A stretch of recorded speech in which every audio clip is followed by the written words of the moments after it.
बातमी पुण्यात नाही। पोर्शे कार कंपनीचे अधिकृत प्रतिनिधी त्यांच्या पथकासह मुंबईतनं पुण्यात आलेले आहेत आणि पुण्यामधल्या येरवडा पोलीस स्थानकात असलेल्या गाडीची या प्रतिनिधींकडून तपासणी सुरू आहे।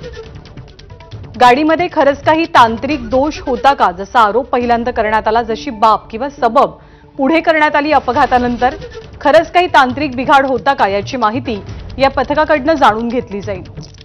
मिकी घाई आपल्या सोबत आहेत। मिकी, हे परीक्षण कसं सुरू आहे?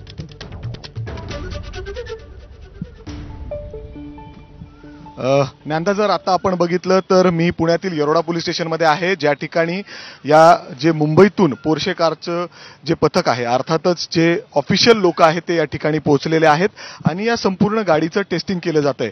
कारण सुरुवातीला कोर्टामध्ये वकिलांकडून अर्थात अग्रवालच्या वकिलांकडून असं सुद्धा सांगण्यात आलेलं होतं की या गाडीमध्ये टेक्निकली बिघाड आहे। मात्र आता जर आपण बघितलं तर पोलिसांनी थेट जे पोर्शे कारचे ऑफिशियल लोक आहेत त्यांनाच या ठिकाणी बोलवलेलं आहे, ते या ठिकाणी पोहोचलेले आहेत आणि अशा पद्धतीने ते टेस्टिंग करतायत ही गाडी खरंच यामध्ये काही बिघाड होतं का जेव्हा हा अपघात घडला। कारण अशा पद्धतीने पळून जाण्याचा देखील एक मार्ग या अग्रवालांच्या वकिलांकडून तयार होतोय आणि त्यासाठीच हा या ठिकाणी प्रयत्न होतोय। आपण जर बघितलं तर पोर्शे सेंटर मुंबईवरून हे अधिकारी आलेले आहेत जे आहेत। दादा, तुम्ही काय काय टेस्ट केलंय, काय सांगू शकाल या गाडीचं? Yes sir. सर, तुम्ही आलात, खरं चेक करताय। आतमध्ये जर आपण बघितलं तर त्यांच्याकडे काही इलेक्ट्रिक उपकरणं देखील आहेत ज्याच्या माध्यमातून हे चेक केलं जाते। सर, काही कळू शकलं सर आतापर्यंत?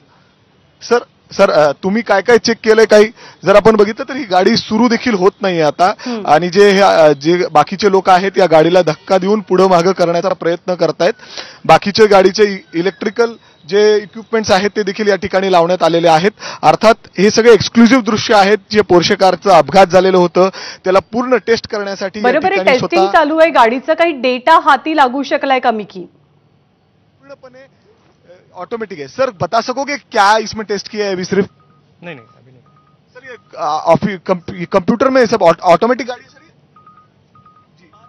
सर? सर थोड़ा सा हमको सिर्फ बताने की कोशिश करो, क्या आप चेक करने के? चालू है, अभी काम चालू है। ऑटोमेटिक पूरी गाड़ी है ये पूरी ऑटोमेटिक ही गाड़ी है, but let us work, let us see what is happening and then I can. Mumbai से आए हो? Yes I am from Mumbai office. Sir, आप ऑफिशियली कंपनी के एम्प्लॉय हो? Sorry yes company. बघितलं आपण, हे ऑफिशियली कंपनीचे लोक आहेत आणि हे चेक करण्यासाठी या ठिकाणी आलेले आहेत। आतमध्ये त्यांच्याकडे काही कम्प्युटर म्हणजे अर्थात लॅपटॉप आहे, काय काय बिघाड झालेला होता, काय काय बिघाड झालेला आहे अर्थात या गाडीमध्ये ते देखील या ठिकाणी चेक केलं जातंय। मुंबईवरून हे 3 जणांची टीम या ठिकाणी आलेली आहे आणि अशा पद्धतीने ही संपूर्ण गाडी जी इलेक्ट्रॉनिक गाडी आहे, ऑटोमॅटिक गाडी आहे, ती गाडी या ठिकाणी तपासली जाते। आतमध्ये सुद्धा मी दाखवण्याचा प्रयत्न करतोय।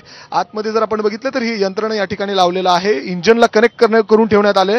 काय काय बिघाड झालेला आहे, खरंच या गाडीमध्ये काही बिघाड होता का, हे देखील या मशीनच्या माध्यमातून या ठिकाणी स्पष्ट होईल। मात्र आरटीओ विभागाचे देखील अधिकारी या ठिकाणी जर आपण बघितलं तर ते विचारपूस करतायत। काही आता तरी असं वाटतंय की काही याच्यामध्ये टेक्निकल बिघाड नव्हता जेव्हा हा अल्पवयीन मुलगा ही गाडी चालत होता पोर्शे कार।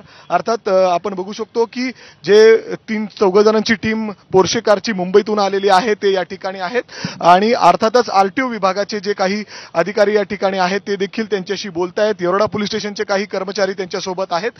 मात्र आपण बघू शकता हे पोर्शे कारमध्ये काही इलेक्ट्रॉनिक यंत्रणा चेकिंगसाठी बसवण्यात आलेली आहे। संपूर्ण जी गाडी आहे ती इलेक्ट्रॉनिक आहे आणि ऑटोमॅटिक आहे, त्यामुळे फक्त मशीन्स अर्थात हे जे मशीन्स आपण बघतोय याच्याच माध्यमातून कळू शकतं की खरंच या गाडीमध्ये कुठला बिघाड होता का।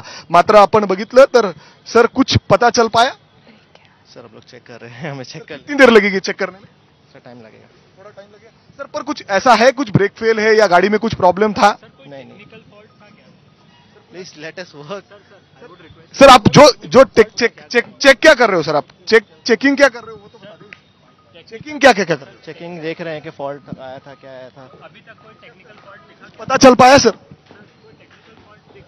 जर आपण बघितलं तर हे अधिकारी काही बोलायला तयार नाहीयेत, मात्र चेकिंग करतायत। आम्हाला थोडंसं वेळ आणखीन लागेल, जवळपास अर्धा ते पाऊण तास झालेला आहे।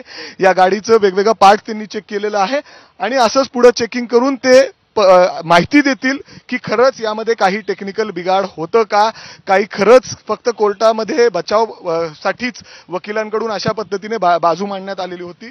आता सुद्धा ही काही वेळ लागणार आहे। अशा पद्धतीने माहिती हे मुंबईतून जे ऑफिशियली लोक पोर्शे कंपनीतून आलेले आहेत त्यांच्याकडून दिली जाते। ज्ञानदा।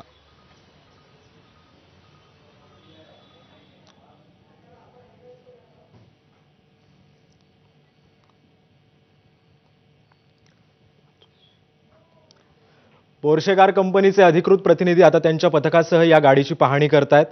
मिकी घई आपले प्रतिनिधी आता आपल्याला या संदर्भातली अधिक माहिती देत होते. तर आपण बघू शकतो दृश्यांमध्ये की कशा पद्धतीने आता याची तपासणी सुरू आहे. गाडीमध्ये काही कुठल्या पद्धतीचा तांत्रिक बिघाड सुरू आहे का याबद्दल देखील आता अभी ऐसा नहीं बता सकते. We'll investigate everything and then revert.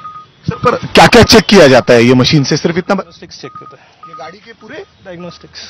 Sir जिसमें थोड़ा सा बता सकोगे सर इजी वे में कि क्या क्या चेक होता है ये गाड़ी में? No no sorry we can't.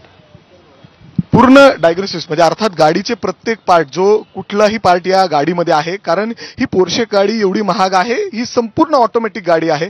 कुठलंही म्हणजे बाहेर ही गाडी उघडू शकत नाही कुणी, कंपनीचेच लोक या ठिकाणी या गाडीला हात लावू शकतात आणि त्यामुळेच अशा पद्धतीने त्यांनी सांगितलेलं आहे. काही वेळातच पूर्ण रिपोर्ट पोलिसांना या ठिकाणी दिला जाणार आहे. त्यांच्याकडे जे साहित्य त्यांनी आणलेलं आहे ते आपण बघू शकतो. ते गाडी नक्कीच मिकी, धन्यवाद तुम्ही दिलेल्या या अधिक माहितीबद्दल.